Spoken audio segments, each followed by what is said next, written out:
Awesome. So welcome. This is Study Abroad for Aerospace Engineering students. So today, my name is Eden Driscoll, and I am one of the advisors and coordinators, like program coordinators in the Office of International Programs and Engineering. So I'm gonna get to talk to you a little bit about the different options that you have to you as an aerospace engineer if you're looking to go abroad. Um, Obviously, a lot of people go abroad, one for the adventure, two to experience a new culture, maybe to learn a new language, exciting experiences, but some other reasons that maybe could be a little bit more practical is gaining those intercultural competence skills, the communication skills across different cultures, building that resiliency, problem solving, adaptability. This is all things that employers are looking for, and by going abroad and having that on your resume, it's going to make you more marketable, and also be able to, when they ask you, like, tell me a time when you had to adapt to an unknown situation, you'll be able to reach back and pull out your experience for study abroad, which is a very tangible example.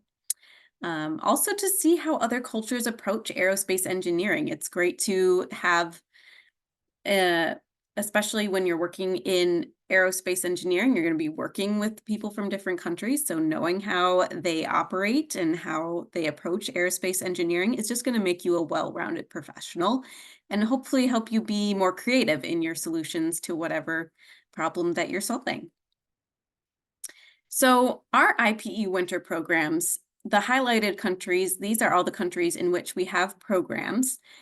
You, as an aerospace engineer, are not limited to any of these programs in particular. However, there are certain programs, which are the highlighted ones that we're going to talk about today, that actually have some of the aerospace core requirements. You're welcome to look at some of these other locations.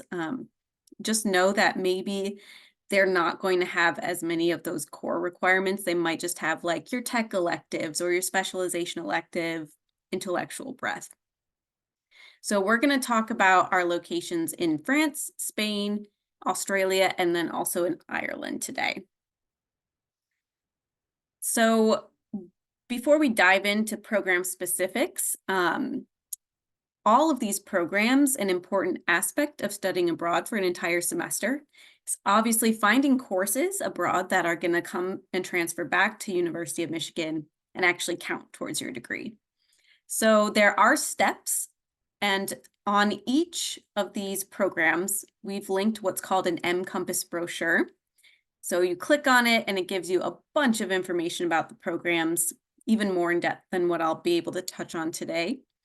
But there is an academics tab for each of those brochures, and you can find these steps on that academics tab for each of them. But to give you a brief overview, so the first step is looking through this Michigan Engineering International Course Equivalencies database. Because for most of these programs, people have already been to that location, they've already asked for courses to be evaluated for transfer. So every course that a student has ever taken at these locations are going to show up on these databases. So you go in, you look for the class that you're looking for at UMich, and then you can see if it's offered at the host institution that you're looking for. Now, these courses have like a 10-year life on the database. So if you do find it on the database, you're going to want to take the course number at the host institution and then go to the host institution's course catalog to actually confirm that these courses are still being offered recently. You also are not limited to what's in the database. So if you're looking through the host institution's course catalog and you're seeing a course that sounds like something you need for your degree, but it's not in the database, you can submit what's called a transfer credit approval form. It's usually, a lot of people maybe have done these for like when you have community courses coming in, like community college courses or AP courses perhaps. But you basically are just going to say, okay, I want to take this course at this institution abroad, and I would like it to count as this UM course. And then they're going to ask you for a syllabi. So you're going to have to find the syllabi either on the host institution's website or contact the advisor for the program, and we can help you find that material. So once you submit the TCAF form, it usually does take between 4 and 6 weeks to receive the results from the Transfer Credit Evaluation Office. So they will either say, yes, approved for whatever you requested it as. They'll say, there's always a possibility that they'll say, no, sorry, this does not match anything that we can give you credit for. Or they might ask for more materials, like maybe they need a copy of exams or projects. In that case, please reach out to the study abroad advisor for the program, and we can try and help you get that material. So if that happens, you got to resubmit those additional materials, and it could take another 4 to 6 weeks. So this could take a long time. So I'm glad you're thinking about this now, because this could be an all summer sort of project. So it could take some time if you're trying to take classes that are not already approved on the database. So once you have all those TCAF results, we highly recommend taking all the classes now that you know what they're going to come back to UMich as.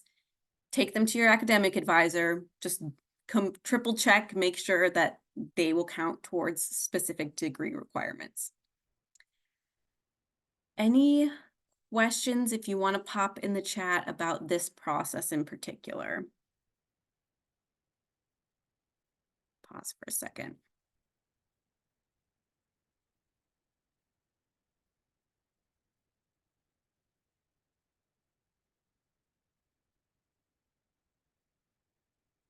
Okay.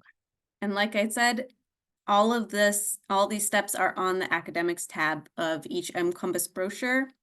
The advisor for the page for each program is also listed. There's a contact page that gives you the name of the program advisor, and we can help you through all of this. Okay. We recommend that you select ideally twice as many classes as you actually plan on taking while abroad, just so you have plenty of backups in case your preferred courses are either not offered or maybe are offered at the same time and you have to choose one. When you're looking at those classes, make sure that you've met any prereqs that they have, and then ensure you're taking the equivalent of at least 12 US credits, because taking less than that could impact financial aid if you're using like a FAFSA or state aid. Right. So getting into the more fun things. So these are probably the easiest and top choices for our aerospace engineering students. So this program is really exciting. This one is brand new this year. It's Aerospace Engineering at ISAE-Supero in Toulouse, France. ISAE-Supero is one of the top aerospace engineering schools in France. Toulouse is the base of big companies like Airbus, so that's very exciting for industry contacts. It's going to be between late January and late May of next year. It's also an exchange. An exchange program is where you actually pay the what you're paying at UM is going to be your tuition for this program. So really good deal for in-state students. Out of state, maybe not as good of a deal. Eligibility requirements, 2.5 GPA, open to sophomores and above. It's open to University of Ann Arbor students enrolled in the College of Engineering, or if you're an LSA computer/data science major. For all of our programs, you also do have to have a valid passport at the time of application. It has to be good for at least 6 months after your anticipated return. So whatever that end date is on the program, at least 6 months after that. For Spain, it's going to be a year after that date. So just keep that in mind. If you don't have a passport or you need to renew your passport, I would get on that sooner rather than later, because again, processing times might take a month or two. For this particular program, they do have several prereqs. So you'd have to have already taken and passed Math 216, Physics 140, 141, Aerospace 215, and Aerospace 225. So say you plan to take one of these classes in the fall, you can still apply to go in winter. You would just be conditionally admitted. So we would admit you, but we'd have the condition that you pass your class in the fall. Housing is going to be an on-campus dormitory. That cost is separate from the UM tuition. So on our M-Compass brochure, there is a finances tab, and there you're going to be able to find a budget sheet that lists every single expense that we could think of that you might incur during the course of this program to give you a really good idea of what you'll need to budget for as far as housing, tuition, meals, miscellaneous expenses, passport, visa, all that good stuff. So make sure you check that finances tab out. You will need a visa for this program, and the deadline to apply is September 12th. Applications are open. You're welcome to open an application now and then wait until September to submit it. If you open it now, it at least gives you the list of things you need to complete so you can start working on it this summer. And we also can reach out to students who open an application if we know you're interested to give you updates on the program. So for this particular program, you would be enrolling in actually a set course. So you wouldn't actually have to do the going in and picking your classes from the database. This one is kind of special because it's already pre-packaged for you. So you would be taking the equivalents of Aerospace 315, which is aircraft structures, Aerospace 325, applied aerodynamics and propulsion, Aerospace 300 level department credit, which is representation analysis, dynamic systems control. Believe that would come back as a technical elective. Aircraft design is Aerospace 481.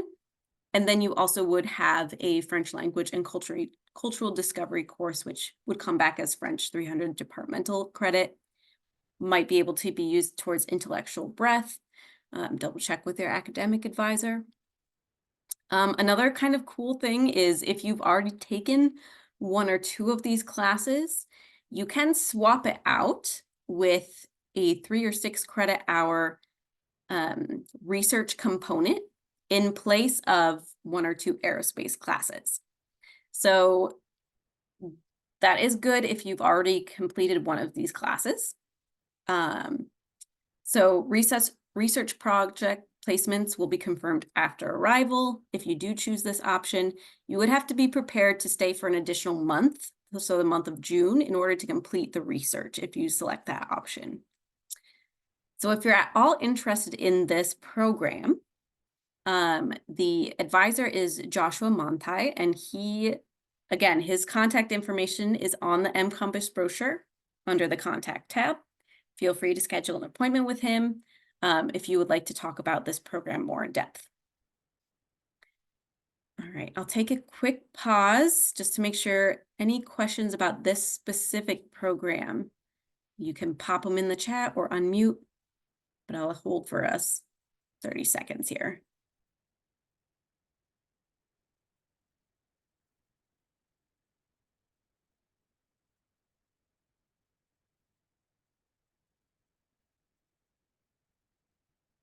Okay.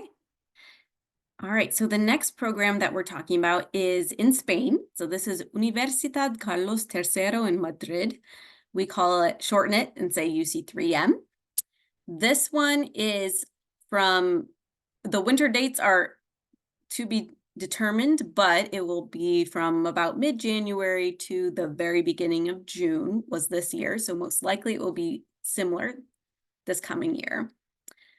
So the program fee as well. So this one is not UM tuition. It is a program fee.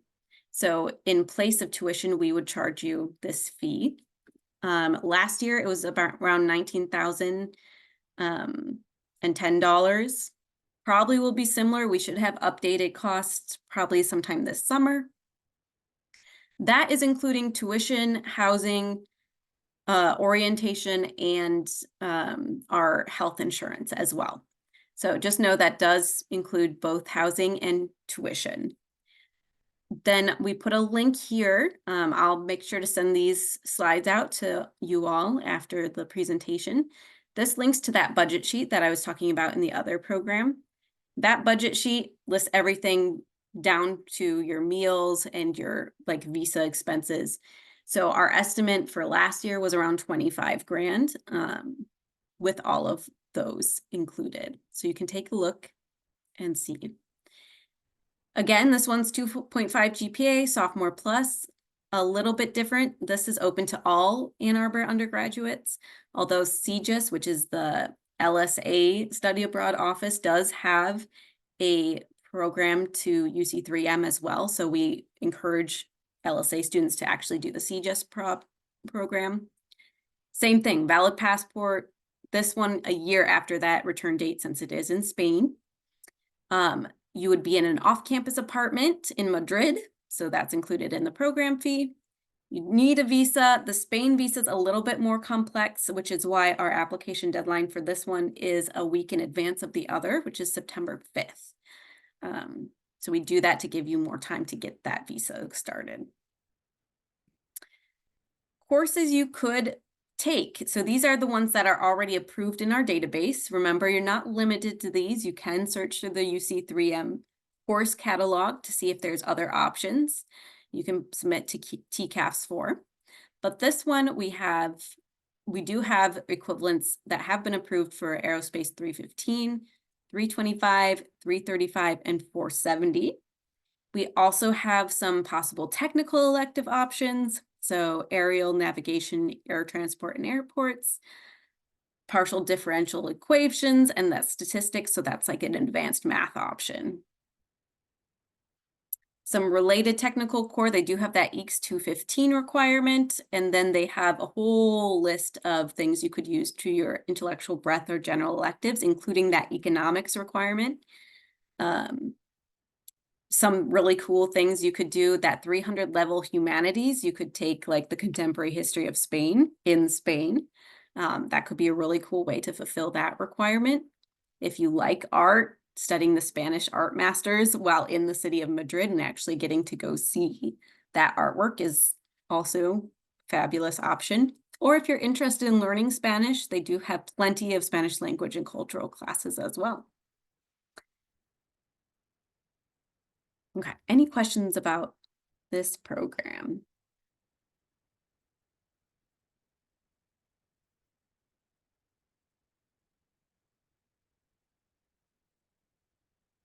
Okay, moving right along. So this next program, we're going to the opposite end of the globe. This is University of New South Wales in Sydney, Australia. We shorten it to UNSW. This is one of the programs that I am advisor for. So if you do have questions about this, you can reach out to me directly. Last year, it was from January 1st to the beginning-ish of May. Probably will be most likely the same this year. Winter dates are still TBD. This one GPA is a little bit higher. It's a 2.7, not a 2.5. Sophomore plus. Open to all UM Ann Arbor undergraduates. Again, LSA does have its own version of this through CGIS. So you probably want to go through them if you're a an LSA student. Unless you want to do the IFSA Butler option, which we're going to talk about next. Valid passport, visa, yes, but this one is our least complicated of all the visas, which is nice. Usually students get their visa within like a week or so of applying. So that's great. Our deadline for this one is the same as the France one. It's September 12th. So for this particular, this is a little bit different of a program just because there are 2 application tracks and you'll have to choose which one you want to do, and that's going to affect the price of this program. So Our feedback from students for the past couple years who have been going to Sydney, they love this program. The only thing that stresses them out is finding housing in Sydney because they do have to do it themselves. And after COVID, all the international students came back to Sydney, causing a housing crunch. So it can be very stressful to find housing in Sydney. So we tried to address that by offering a different option, so which is called IPSA Butler. So you have two options. You can either do what students have traditionally done, which is this UNSW direct enroll. So you apply to IPE, we approve you, and you apply directly to UNSW. The only thing in that program fee that we charge you is going to be tuition, orientation, health insurance. Housing's not included, so you have to find your own housing and you have to pay for it separately. This option was this year around $9,836 for the program fee. With housing and meals, all that good stuff, it was probably going to be around $26,905. So feel free to look at this budget sheet, and then I would recommend comparing that budget sheet to this IPSA Butler one. So IPSA Butler is a third-party study abroad provider that we are partnering with. They have an agreement with UNSW they have a certain amount of spots that's on UNSW's campus for housing. So if you choose this option, you are guaranteed housing, and IPSA takes care of securing it for you. You do not have to find it by yourself. It would be on-campus apartments, private room, shared bathroom, living room, kitchen. So this program fee is going to be higher, but it does include housing, tuition, orientation, and health insurance like the other one. Some extras as well. IPSA Butler team will pick you up from the airport and take you to your housing. They also offer pre-packaged cultural excursions, so like field trips to pretty much the famous destinations around Sydney you might already want to go. They plan it, they arrange it, they pay for everything up front and include it in this program fee. They also assist you with any like UNSW you have when you're applying directly to UNSW. They'll help you with the application systems. So a lot more services, which is why this program fee is higher. Last year, their estimate was about $22,070. Total estimated around $32,240. So we are going to also talk about financial aid at the end of this presentation. Just keep in mind that you can use any financial aid you're using at Michigan. It can usually be applied to these programs. So two different options. I recommend taking both budget sheets, look at them both side by side, really look at all the information on M-Compass on the brochure, particularly the housing tab page. Look through all your options. If you want to make an appointment with me to talk about housing, happy to do so. You can find my contact information on the contact page in M-Compass brochure. UNSW is a very big university, so they have lots of different options, lots of Aero core courses. So Aerospace 215, 225, 315, 325, 335. Technical electives, there's a huge list here, as well as advanced math options. So you could get those made here. Lots of intellectual breadth general electives. I only listed a few that sounded more specific to Australia that could be really interesting. So like Australian literature could count as your 300 level humanities elective. Same with if you took indigenous cultural heritage and the environment. Other options that sounded like it could be really eye-opening would be Aboriginal Australia, gendered identities in Indigenous Australia, Australian legal system, sport law and society in Australia. Lots of really cool sounding courses that could help you gain insight to the host country that you are going to be living in for a semester. Also that Econ 101, so that could fulfill that econ requirement that you have as part of your major as well. So this is the final program that I wanted to highlight, and this is a little bit different than the other programs. I'm highlighting this mainly to show you that you're not locked into the ones that only offer aerospace classes. This might be a little bit trickier,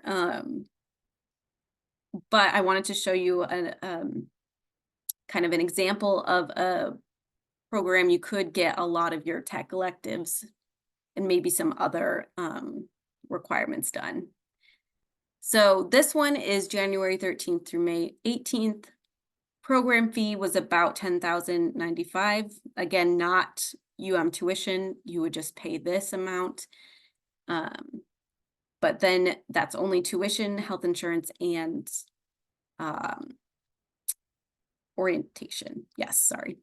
And you would have to pay for housing separately. So depending on the housing that you choose, it can fluctuate from 19,000 some to 22,000. Again, check out that budget sheet, look at it carefully. This one is also a higher GPA 3.0, open to all UM undergraduates, sophomore above, same valid passport. You would get to live on campus in a dormitory. Exactly how many roommates, how much privacy you want, that's why there's the fluctuation in the price. The nice thing is there's no visa for this one. You just have to go and then you'll register with the Irish government once you get there. September 12th, same one. So for all of these, September 12th is your application deadline, except for Spain. Spain is the September 5th. Let's see, so UCD potential courses. So again, no core courses for aerospace here. However, there is a lot of these other options, which could be your related technical core. So like that Mech Engine 240, EECS 216, MatSci 220, your like advanced math, technical electives, Stats 412, and then of course, all of these intellectual breadth and general electives. So 300 level humanities could be the making of modern Ireland, or that Northern Ireland class, exploring Ireland, which is really cool. They basically build in field trips, and you get credit for going around and exploring Ireland, which is fantastic. And could count as your 300 level humanities. If you like music, they have music in Ireland for that 300 level as well. So this is just to show you that you don't have to stick to the other ones that only offer aerospace core. If you can work it out with your academic advisor, rearrange things so that you have the other requirements. There are lots of other programs we offer, such as this one, that you could potentially make it work if you talk with your academic advisor. Oops. Okay. So now going on for your application. So I do recommend checking out this Planning a Semester Abroad checklist. That's what just popped up, but it does give you step-by-step instructions. We already talked about the passport, so make sure that those are either good to go, or if you haven't gotten one yet, do that as soon as possible. Review each program budget sheet, as I've been trying to emphasize throughout this presentation. Now, the good news is you can complete this study abroad estimate worksheet, and you just plug in the numbers from the budget sheet into this worksheet, and you submit it to this email here, which is the Financial Aid Office. They have a study abroad team within their office that will review this, and they will give you an estimate of the grants and loans that you can expect to be able to use on your study abroad.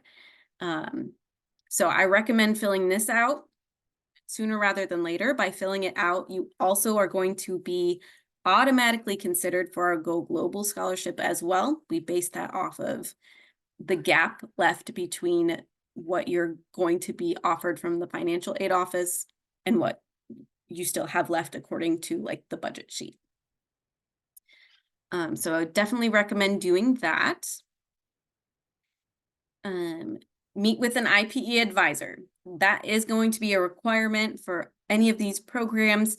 For UC3M, UNSW, we actually are going to be doing group advising, so you'll find a link to that on MCompass brochure. And that's because they're high volume programs, so we do try and talk to multiple of you at once.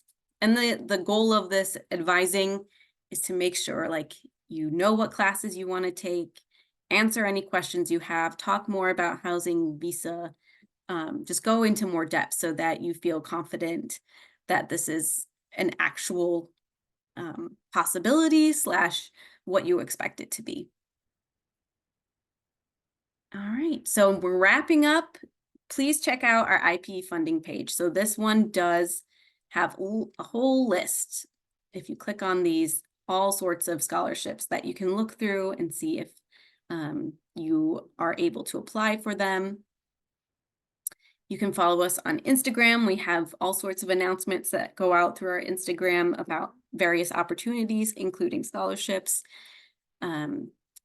Please read our student blogs. We have awesome past participants who have done these programs. If you're thinking about it and you just want to know, like, what does it actually feel like to be there, to be doing this program, read the student blog because they give a lot of insights into things like what are classes like, what's housing like, what trips do they go on, how do they meet friends, all that good stuff. And finally, join our newsletter because that also does provide a lot of good updates and opportunities that you can be informed of that way as well. So I'm going to stop the recording here and answer any questions. So let me stop that.